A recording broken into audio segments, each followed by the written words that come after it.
Bueno, no, ya tiene él su. Llega un momento en que Oscar, por sus trabajos, llega a trabajar con una multinacional de mucha potencia. Que no salgan los niños todavía. De mucha potencia. Y es ¿cómo es? El jefe de contabilidad. ¿No?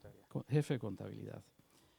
Y en un momento dado, uno de sus jefes mayores, no sé cuál, le pide que trabaje con un libro A y con un libro B. ¿Sabéis lo que estoy diciendo?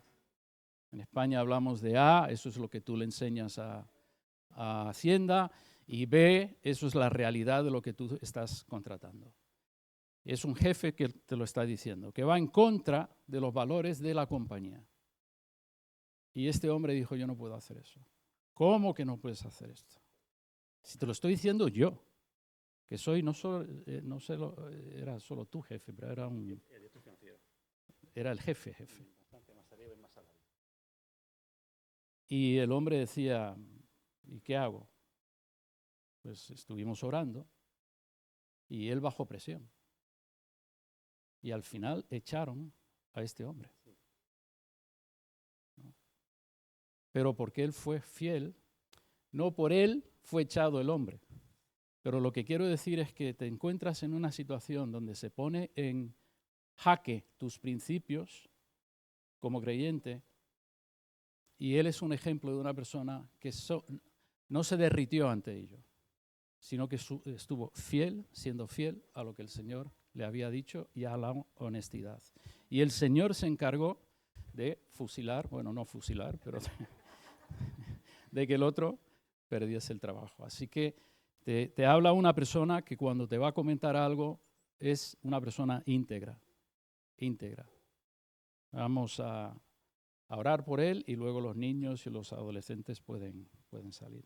Señor, te damos gracias. Hemos estado mirando todo este año ejemplos de personas en la palabra que han sido íntegras y las cuales nosotros podemos aprender. Y aquí tenemos a una persona en vivo que es ejemplo de todos esos valores. Y te damos gracias por la oportunidad de tener hoy a Oscar y a Karen con nosotros. Amén. Los niños, adolescentes, podéis salir. Esto lo puedes poner ahí donde tú quieras. En la mano mejor, me muevo mucho.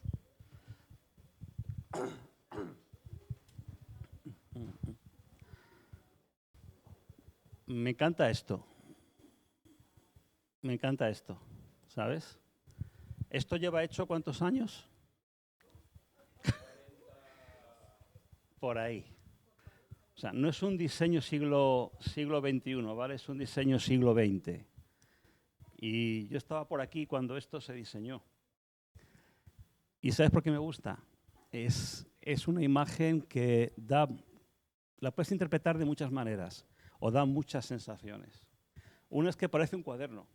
Estos cuadernos de niño, de cuando empiezas a escribir y te hacen que hacer la letra, ligando las letritas, la B con la A, la C. Parece un cuaderno de niño, de colegio, de primaria, de aprender a escribir. Y eso a mí me dice sencillez. Me dice gente que quiere aprender. Es que lo lees y dices, es que parece que es un colegio, no una iglesia. Gente que quiere aprender, gente sencilla, gente humilde, pero que también quiere llegar a algún sitio aprendiendo algo. Pero también lo ves y parece un pentagrama. Esto Miguel, que entiende de música, esto parece un pentagrama, ¿no? Y ahí podías tener una clave de sol, efectivamente, y cosas así. Es un lugar donde la música importa. No solamente aquí, sino fuera de aquí, cuando llegamos a casa, ¿verdad? O los cascos, o cuando estamos en el metro. La música, la alabanza, la oración importa. Me encanta esto. Vale, ya no me enrollo más y voy a lo mío. ¿Me pones mi rollo? Muy bien. Soledad. Esto es uno de los grandes problemas de nuestra sociedad y de nuestro siglo, ¿cierto? ¿Sabes cuánta gente vive sola en su domicilio? ¿Cuántos domicilios hay en España en donde solo hay una persona? Tremendo. ¿Sabes lo que es el síndrome del nido vacío?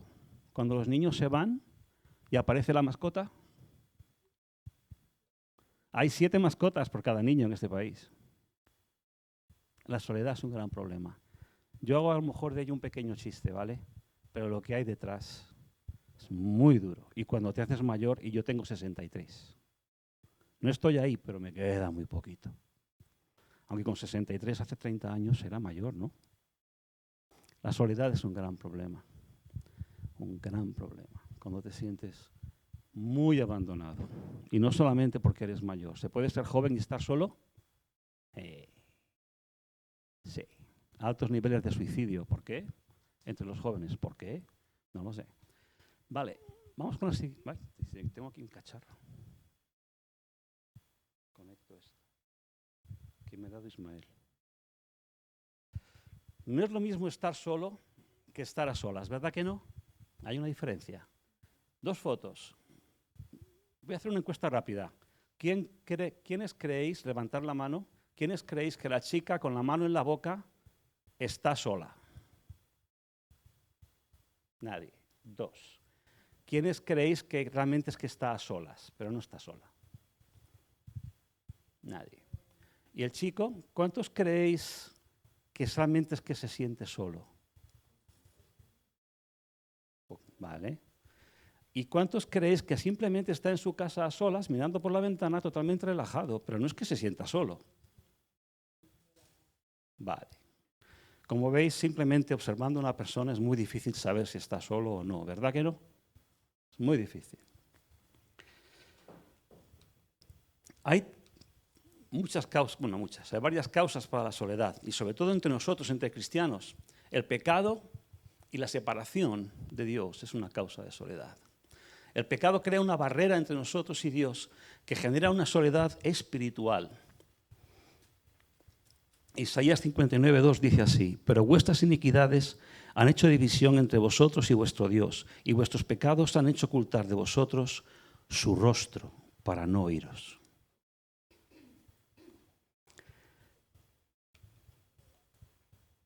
Y ahora, el rechazo y la persecución es otro motivo de soledad. Es más difícil tener presente la persecución cuando la persecución no es violenta. ¿Sabes el cruel ejercicio de meter una rana en un cazo con agua fría y vas calentando el agua poco a poco y la rana no sale del cazo hasta que el agua llega a hervir y la rana está dentro y se muere? No te enteras de lo que viene hasta que es demasiado tarde. La persecución no violenta es así. No la detectas con tanta facilidad. ¿Sabes que en el siglo XXI sufrimos persecución? Aquí, en España, pero no es violenta. Es una persecución de nuestra forma de creer, de nuestra forma de pensar, de nuestra forma de vivir. Pero como no es tan violenta, no lo notamos. Empieza por un poquito de cambio aquí, un poquito de cambio allá. Y cuando te quieres dar cuenta, ya no es lo que eres, ya no eres lo que eras. Has dejado de creer. En Juan 15:18 dice así: si el mundo os aborrece, sabed que a mí me ha aborrecido antes que a vosotros. Las circunstancias de la vida, cambios en nuestra vida como enfermedad, etapas de transición, estrés, fracasos laborales, pérdidas de seres queridos, la vejez, el nido vacío. Job es un caso ejemplar de la soledad, porque cambia algo en tu vida y de repente te has quedado solo. Atraviesas por una etapa en tu vida, un divorcio, cualquier otra cosa, un hijo que se suicida y te has quedado solo. Circunstancias. Vamos a ver algunos casos en la Biblia de gente que estaba muy sola o que pasó periodos muy solos. Moisés era el advenedizo en la corte de Faraón, el niño pijo, hijo del Faraón, que no era egipcio. El que vivía como un hijo de Faraón, pero era un hebreo, un pueblo esclavo, un advenedizo. ¿Cómo sería ser así en la corte de Faraón? ¿Cuántos sabrían que él realmente no era egipcio? Tú no eres egipcio. Tú estás aquí porque a alguien se le ocurrió. 40 años en el desierto de pastor de ovejas. Hay pastores de ovejas y pastores de ovejas. No son lo mismo unas ovejas que otras, ¿verdad que no? Este era pastor de ovejas, de las que balan. 40 años en el desierto. ¿Sabes cómo es el trabajo de un pastor? ¿Sabes cuánto tiempo tienes para pensar? Yo tuve un compañero en la mili, estuve 16 meses, que era pastor de ovejas en Asturias. Era el único que estaba en el campamento encantado de estar allí. ¿Por qué? Porque por fin vio mundo. Llevaba toda su vida de joven cuidando ovejas en la montaña en Asturias. Y de repente estar en Alicante y disfrutar de otra cosa le pareció genial. Conocer gente le pareció genial. Estaba encantado de estar en la mili. El pastor tiene mucho tiempo para pensar, muchísimo tiempo, mucha soledad en la montaña. Él estuvo a solas con Dios mucho tiempo y, ¿sabes? Aquello cambió su vida. Fue el único gobernante de un pueblo extenso y rebelde. Cuando por fin el pueblo de Israel salió de Egipto y andaron por el desierto, él tuvo que cuidar de sus asuntos, hasta que su suegro llegó a decirle: tío, ¿qué haces todo el día siendo tú el único que tiene que andar aquí decidiendo quién tiene razón, qué está pasando con un problema? Y eres tú el que decide, no delegas nada, te vas a morir. Hasta su suegro, que no era hebreo, se lo dijo. Y sabes, aquel pueblo por el cual se desvivía, a la mínima oportunidad se rebelaba. A la mínima que había, el pueblo de Israel ya estaba levantando la mano y diciendo: ¿qué está pasando? Moisés, tío. Y terminó sus vidas a solas otra vez con Dios. Cuando él muere, muere a solas con Dios. Y no le hacen un entierro maravilloso, sino que se muere a solas con Dios en la cumbre de un monte. Vamos a leer sobre esto en Deuteronomio 32, dice así: cuando Dios le dice a Moisés cómo se va a morir, le dice: y habló Jehová a Moisés aquel mismo día diciendo: sube a este monte de Abarim, al monte Nebo, situado en la tierra de Moab, que está frente a Jericó. Y mira, para aquellos que queréis seguirlo en vuestra Biblia, está ahí, Deuteronomio 32. Wow.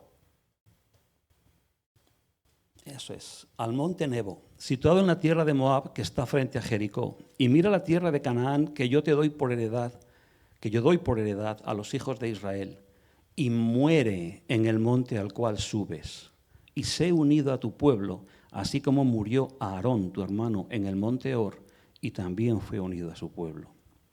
Esto es lo que Dios le dice a Moisés. Y luego, cuando se produce el momento en el que Dios le ha anunciado en Deuteronomio 32, en el 34 es cuando esto ocurre. Y dice: subió Moisés de los campos de Moab al monte Nebo, a la cumbre del Pisga. Fíjate que sabía lo que iba y subió. Los cristianos aceptamos a dónde vamos, aunque a veces no nos guste. Subió al monte Nebo, a la cumbre del Pisga, que está enfrente de Jericó, y le mostró Jehová toda la tierra de Galaad hasta Dan, todo Neftalí y la tierra de Efraín y de Manasés, toda la tierra de Judá hasta el mar occidental, el Negev y la llanura, la vega de Jericó, ciudad de las palmeras, hasta Zoar. Y le dijo Jehová: esta es la tierra de que juré a Abraham, a Isaac y Jacob, diciendo: a tu descendencia la daré, te he permitido verla con tus ojos, mas no pasarás allá. Y murió allí Moisés, siervo de Jehová, en la tierra de Moab, conforme al dicho de Jehová, y lo enterró en el valle, en la tierra de Moab, enfrente de Bet-peor. Y ninguno conoce el lugar de su sepultura hasta hoy. Y lloraron los hijos de Israel a Moisés en los campos de Moab 30 días. Y así se cumplieron los días del lloro y del luto de Moisés. Y nunca más se levantó profeta en Israel como Moisés, a quien haya conocido Jehová cara a cara. ¿Tú conoces a Dios cara a cara? Como Moisés no creo. O quizás sí. El Nuevo Testamento no es lo mismo que el Antiguo. Cara a cara. El pueblo rebelde luego le lloró y hasta el día de hoy le consideran un referente para su pueblo, los judíos. Elías derrota a los 450 sacerdotes de Baal de forma espectacular. ¿Habéis visto un partido que termine 450-0? 450 sacerdotes al final de aquel día estaban muertos y Elías salió de allí vivo. Pero,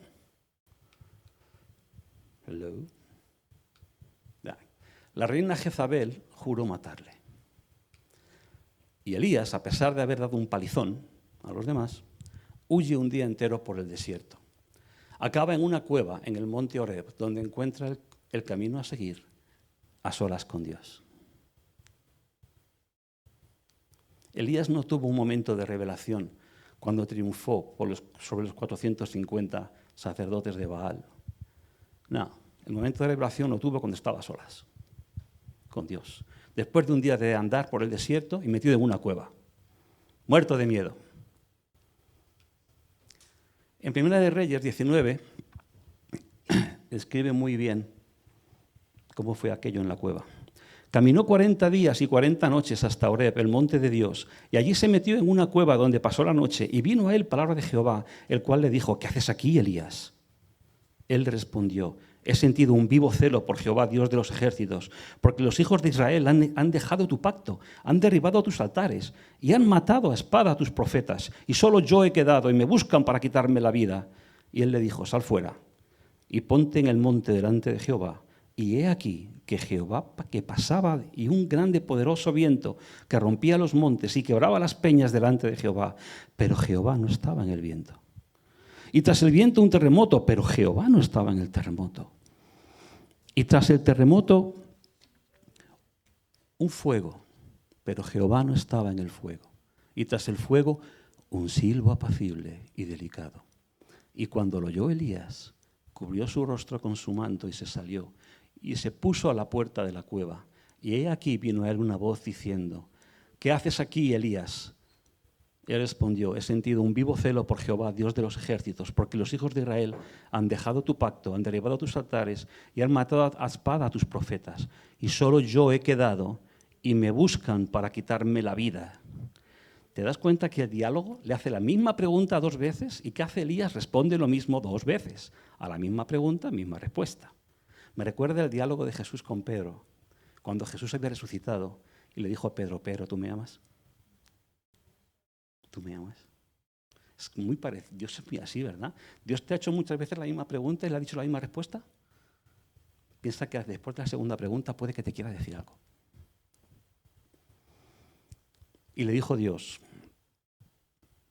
vuélvete por tu camino, un día de andar por el desierto. ¿Qué tal suena eso? Bien, ¿no? Bien. Vuélvete por tu camino, por el desierto de Damasco, y yo haré que queden en Israel 7,000, cuyas rodillas no se doblaron ante Baal y cuyas bocas no lo besaron. Y desde aquí en adelante, lo de Elías fue otra cosa. David era pastor de ovejas, de las que balan. Y fue su preparación para ser rey. Cuando Samuel, el profeta, buscó a alguien para ser rey de Israel, el currículum de David, ¿qué decía? Pastor de ovejas. Y además, el último de la fila entre sus hermanos. Este sí que era el último de la fila, no como el grupo de música. Este sí que lo era, de verdad. El último en el que nadie podía pensar.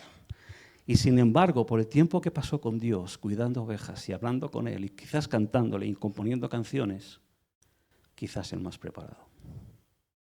Y Samuel, a lo mejor no lo sabía en aquel entonces, pero Dios se lo dijo: Samuel, sé lo que hago, úngele. Y lo hizo. Acosado y expulsado por Saúl, y de nuevo por su hijo Absalón, cuando Absalón usurpó el poder. Tuvo que salir por patas, 2 veces. Un hombre conforme al corazón de Dios. Este hombre hizo matar a uno de los más fieles líderes de su ejército para quedarse con su mujer. Un hombre conforme al corazón de Dios. ¿Sabes que Dios da segundas oportunidades? Y terceras, y cuartas, y quintas. Pero no abuses. No abuses de Dios. No te conviene. Fue un hombre conforme al corazón de Dios. Podemos ser débiles y podemos cagarla, perdón por la palabra. Y Dios todavía estará ahí para nosotros. Todavía. Y hacernos un referente para mucha gente. Todavía. Y usarnos. Es un referente del pueblo de Israel hasta el día de hoy. Pero son sus letras de sus canciones compuestas a solas con Dios, su legado más impactante.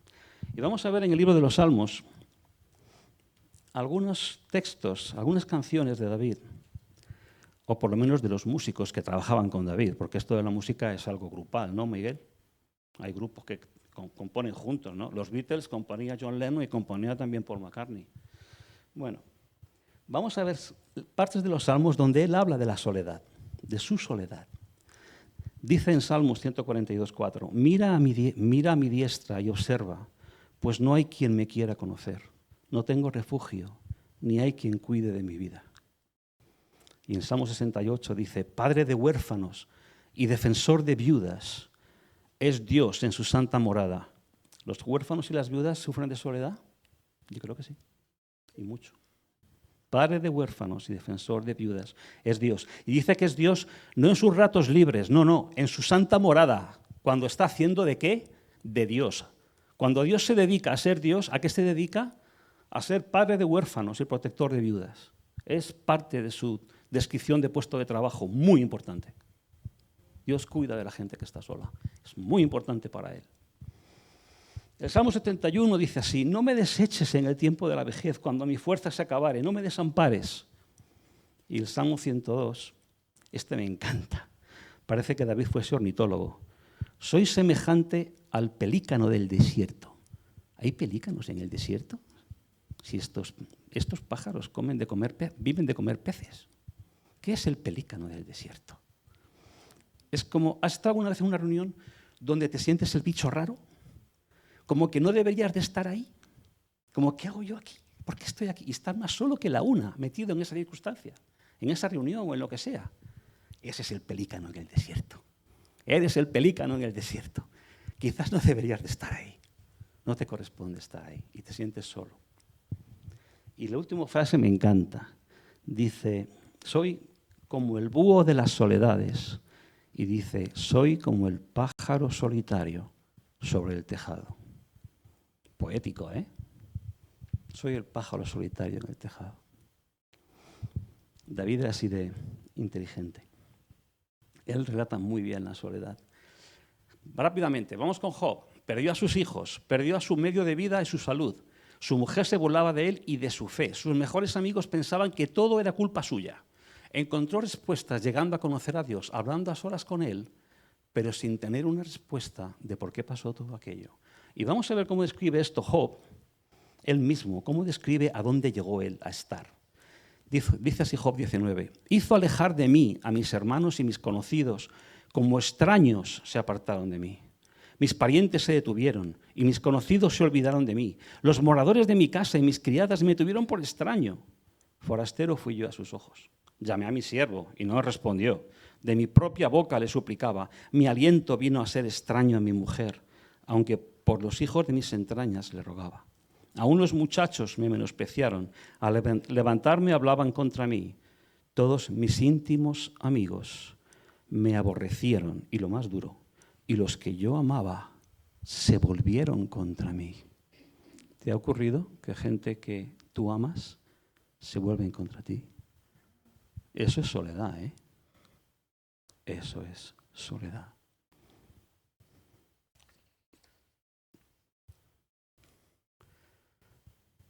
Lo interesante del libro de Job, cuando lees el libro, es muy bonito, es que al final Dios no le explica por qué pasó todo, pero le explica que está por él al 100%. Y Job dice, vale, te voy a creer. Y la cosa cambió. Jeremías, el profeta en una misión imposible. Estoy acabando con estos ejemplos.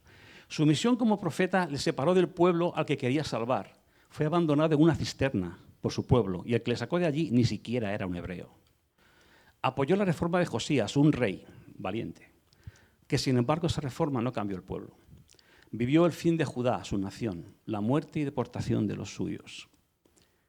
Nunca fue un llorón, aunque mucha gente le llama el profeta llorón. Pero de verdad, si a ti te hubiesen encargado la misión que le encargaron a Jeremías, tú te hubieras bajado del burro al principio. No hubieras llegado donde llegó él, seguramente. Jeremías. Y así somos los cristianos. Dios nos pide que seamos firmes frente a la gente a la que queremos llevarle algo de esperanza y ellos nos rechazan. Y el rechazo y la persecución nos traen soledad, ¿verdad? Así dice en Jeremías 15, del 15 al 21. ¡Opa! Se me cae. Tú lo sabes, oh Jehová, acuérdate de mí y visítame, y véngame de mis enemigos. No me reproches en la prolongación de tu enojo. Sabes que por amor de ti sufro afrenta. Fueron halladas tus palabras y yo las comí. Tu palabra me fue por gozo y por alegría de mi corazón, porque tu nombre se invocó sobre mí, oh Jehová, Dios de los ejércitos. No me senté en compañía de burladores, ni me engreí a causa de tu profecía. Me senté solo, porque me llenaste de indignación. ¿Por qué fue perpetuo mi dolor? Y mi herida, ¿por qué fue desahuciada y no admitió curación? Serás para mí como cosa ilusoria, como aguas que no son estables. Por tanto le dijo así Jehová a Jeremías: si te convirtieres y yo te restaurare, y delante de mí estarás, y si entresacares lo precioso de lo vil, serás como mi boca, Jeremías. Conviértanse ellos a ti, y tú no te conviertas a ellos. Y te pondré en este pueblo por muro fortificado de bronce, y pelearán contra ti, pero no te vencerán, porque yo estoy contigo para guardarte y para defenderte, dice Jehová, y te libraré de la mano de los malos, y te redimiré de la mano de los fuertes. Así es Dios con nosotros, cuando tenemos que enfrentar el entorno que tenemos, que no es fácil, ¿verdad que no? Cuando hablas en el trabajo, en casa, con los vecinos, con los amigos, que no creen como tú. Agar, ni siquiera era hebrea, Agar era egipcia. Agar era una sierva egipcia que pasó de ser sierva en nada a ser la posible madre del heredero de un importante patriarca. ¡Wow! Mi hijo va a ser el heredero. Y antes era una sierva egipcia, ni siquiera parte de este pueblo. Fue enviada con su hijo al destierro por el error de otra persona, que además conspiró para expulsarla. Esa persona era la mujer de Abraham, que fue el que cometió el error de darle una idea a Abraham que no era. Y además fue la que instigó para que Abraham la echara. También es verdad que Agar no fue perfecta en todo esto, pero desde luego se encontró con un problemón. Encontró a Dios y un futuro para su hijo a solas con él en el desierto. Y vamos a ver dos textos que nos dicen la angustia de Agar. El primer texto es después que quedó embarazada de que sería Ismael, que iba a ser el heredero de Abraham inicialmente. Y Abraham la echó, estando embarazada, porque ya iba a nacer la alternativa, que era Isaac. Y la halló el ángel de Jehová junto a una fuente de agua en el desierto, cuando ya la había echado, junto a la fuente que está en el camino de Shur, y le dijo: Agar, sierva de Sarai, ¿de dónde vienes tú y a dónde vas? Y ella respondió: huyo de delante de Sarai, mi señora. Y le dijo el ángel de Jehová: vuélvete a tu señora y ponte sumisa bajo su mano. Le dijo también el ángel de Jehová: multiplicaré tanto tu descendencia que no podrá ser contada a causa de la multitud. Además le dijo el ángel de Jehová: he aquí que has concebido y darás a luz un hijo, y llamarás su nombre Ismael, porque Jehová ha oído tu aflicción, y él será hombre fiero, su mano será contra todos, y la mano de todos contra él, y delante de todos sus hermanos él habitará. Entonces llamó el nombre de Jehová que hablaba con ella: tú eres Dios que ve, porque dijo: ¿no he visto también aquí al Dios que me ve? Dios te ve. ¿Dios te ve? Cuando estás solo y estás frustrado y piensas que todo te va mal, Dios te ve. Dios te ve. Y el segundo texto de Génesis, después de nacer Isaac, cuando por fin la echan, le dijo, porque es muy curioso que Dios le dice que va a hacer de su hijo una nación importante, pero lo siguiente que experimenta después de Génesis 16, en Génesis 21, es que te vas. Y te vas. Y además, botellita de agua y al desierto. Entonces Abraham se levantó muy de mañana y tomó pan y un odre de agua y lo dio a Agar, poniéndolo sobre su hombro, y le entregó el muchacho, Ismael, y la despidió. Y ella salió y anduvo errante por el desierto de Berseba, y le faltó el agua del odre, y echó al muchacho debajo de un arbusto. Esta parte es difícil para un padre y abuelo, como yo. Y se fue y se sentó enfrente, a distancia de un tiro de arco, porque decía: no veré cuando el muchacho muera. No lo veré. Y cuando ya se sentó enfrente, el muchacho alzó su voz y lloró. Y oyó Dios la voz del muchacho. Y el ángel de Dios llamó a Agar desde el cielo y le dijo: ¿qué tienes, Agar? No temas, porque Dios ha oído la voz del muchacho en donde está. Levántate, alza al muchacho y sosténlo con tu mano, porque yo haré de él una gran nación. Entonces Dios le abrió los ojos y vio una fuente de agua, y fue y llenó el odre de agua y dio de beber al muchacho. Padre de huérfanos es Dios cuando ejerce como Dios. Cuando crees que estás educando a tus hijos y crees que estás solo haciendo eso, tengas pareja o no la tengas, Dios está ahí también interesado en tu hijo. Y si sientes que te vas a rendir como Agar, no te puedes rendir. Si tu hijo abandona tu fe, no te puedes rendir. Conozco un tío maravilloso que se llama Gordon Barnett, que ya no está aquí con nosotros en esta tierra, pero está ahí arriba.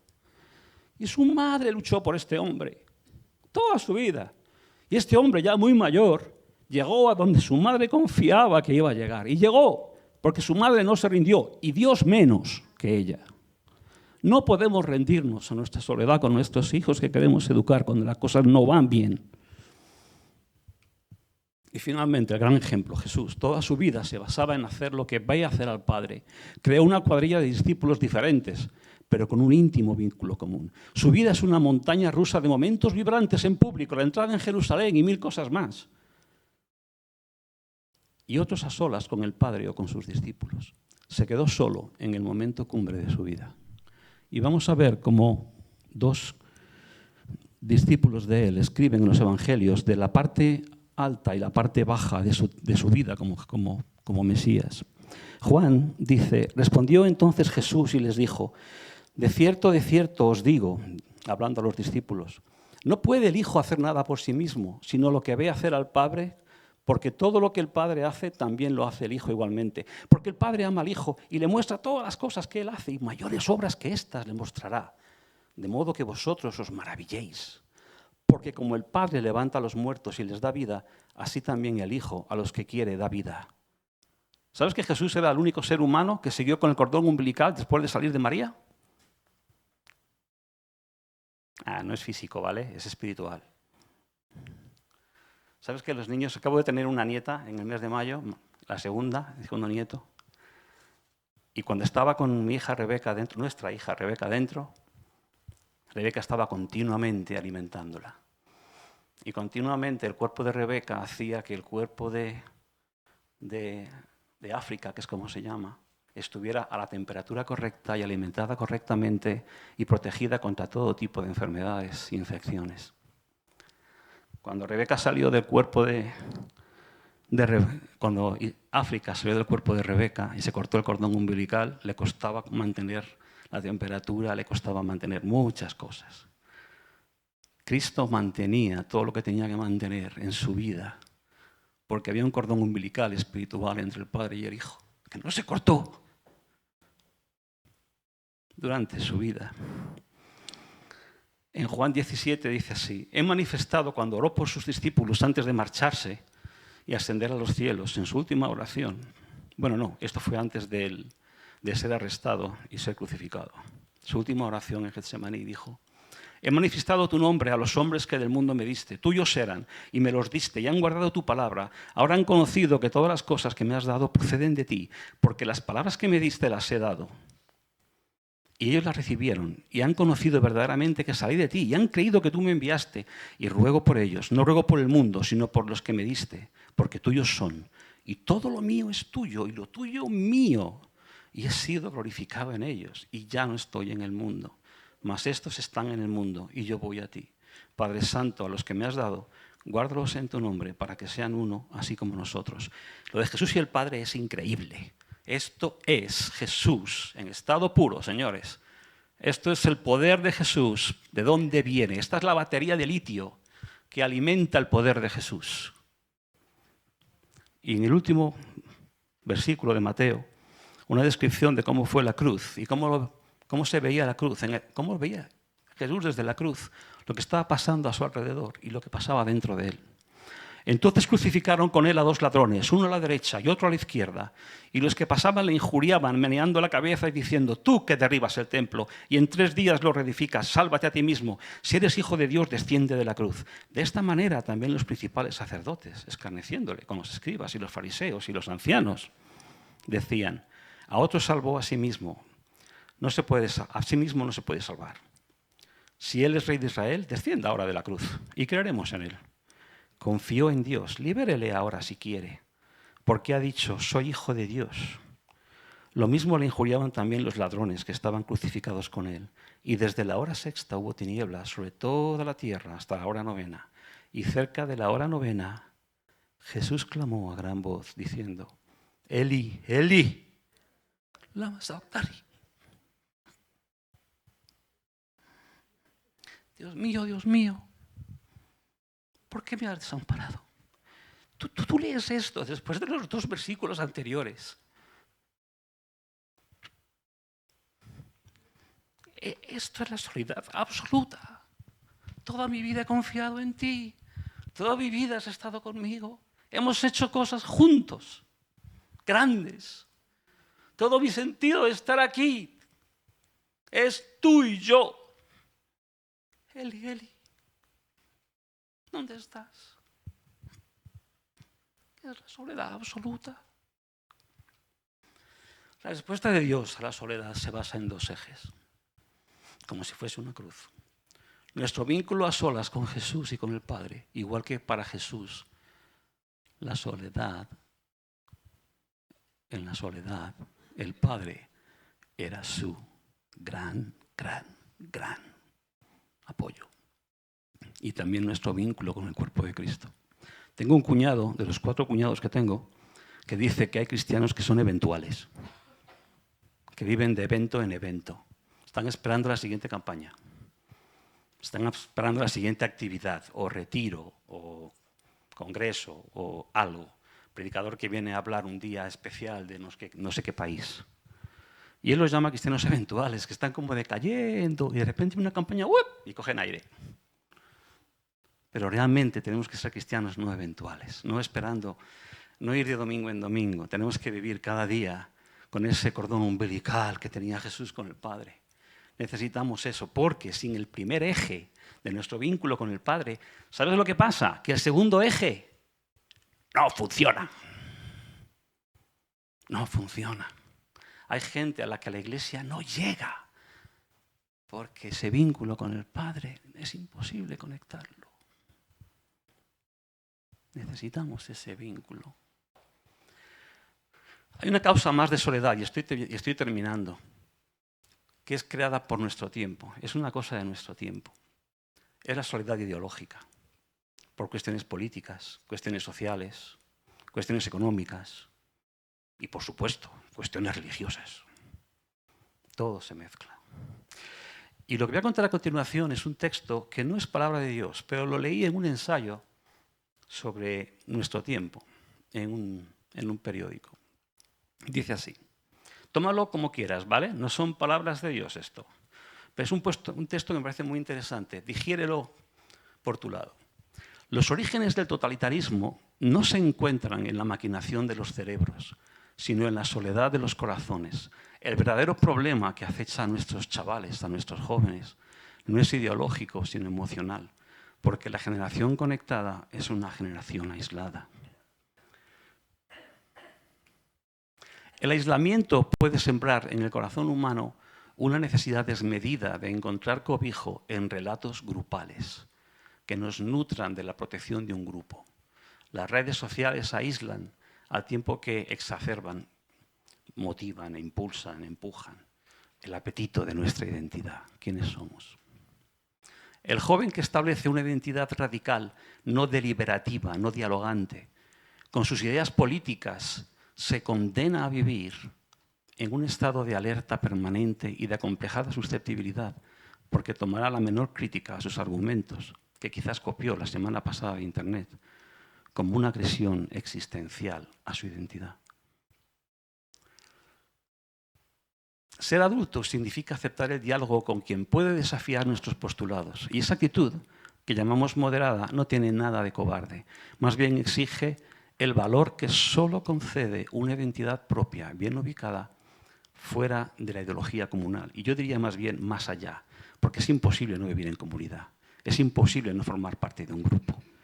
Pero tenemos que tener una identidad propia, que no es solamente el grupo. Tenemos que tener algo propio. Nuestro tiempo polarizado tiende a olvidar que la agresividad siempre es consecuencia del miedo. El miedo trae causa de la soledad. La soledad no es otra cosa que ausencia de amor. Y el amor se expresa en la capacidad de perdonar y de ser perdonados.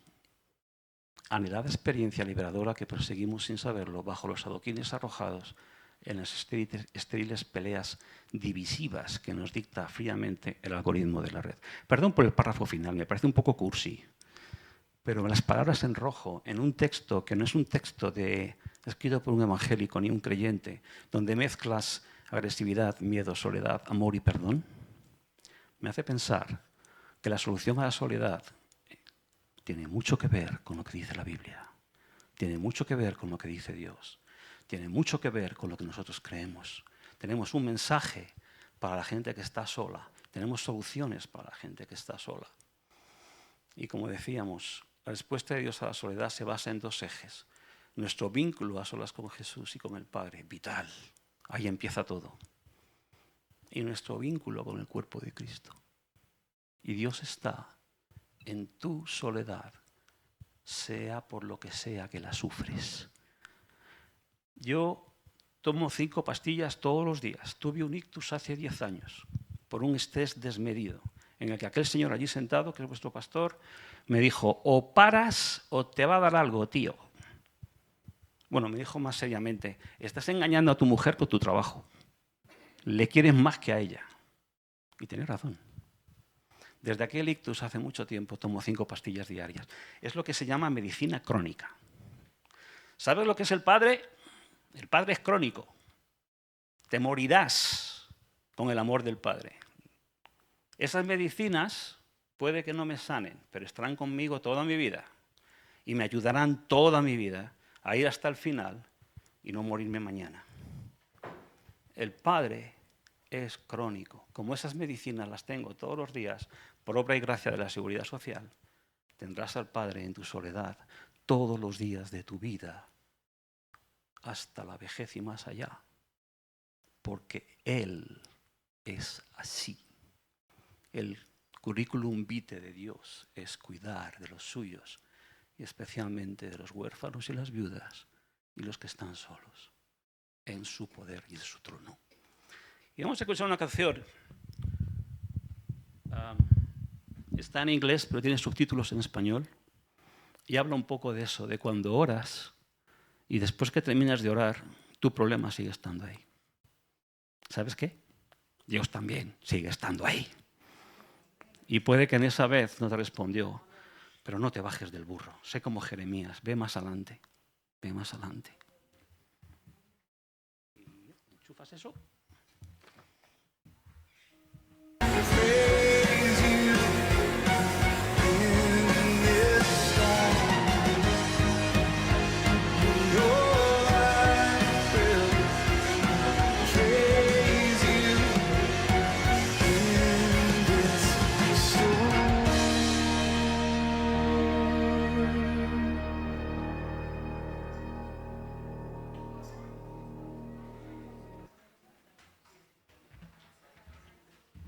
Hay un pasaje en Génesis capítulo 2, versículo 18 que dice lo siguiente. Dios, el Señor, dijo, no es bueno que el hombre esté solo. Me impresiona ese versículo porque el hombre no estaba solo.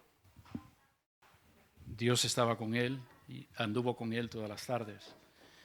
Pero Dios veía que le faltaba algo al hombre y en esa soledad que le caracterizaba al hombre, entonces Dios proveyó lo que fue la mujer. Vamos a terminar hoy orando, pero si tú eres una persona que estás pasando un tiempo de soledad y un tiempo de tormenta, voy a pedir que, Óscar, que tú y Karen os pongáis ahí de pie, a ese lado. Y si quieres que se ore por ti, por esa situación, que Dios provea como proveyó para todos aquellos que nos mencionó Óscar, para Adán, en esa soledad, pasa, ahora que vayamos a terminar, para que ellos, con la unción que les ha dado el Señor, que ellos oren por vosotros. Hay una persona que ha sufrido soledad, como muchos de nosotros, como inmigrantes, pero que hoy nos visita, es Wilkerson. Damos gracias que Dios ha estado proveyendo. Ahora está un poco de vacaciones, entre trabajo y trabajo. Ha estado en Málaga y ahora vamos a ver dónde abre el Señor. Pero es un placer el tenerte contigo, ver esa sonrisa que siempre nos hace mucho bien y ver cómo el Señor ha estado proveyendo. Gracias por estar con nosotros hoy, Wilkerson. Vamos a orar. ¿Os ponéis de pie un momento? Señor, terminamos en estos momentos este tiempo de comunidad, pero no terminamos con la necesidad que tenemos algunos de que tú suplas nuestra soledad. Yo pido, Espíritu de Dios, que bien sea por forma milagrosa o bien sea por la comunidad o por amigos, por creyentes que tú le hablas al corazón, que tú proveas para nuestros hermanos y hermanas en esa soledad que están pasando en estos momentos. Y gracias por los ejemplos de la palabra, de tu propio Hijo, que nos indica que tú no estás lejos y que en su momento provees. Y damos gracias. Amén.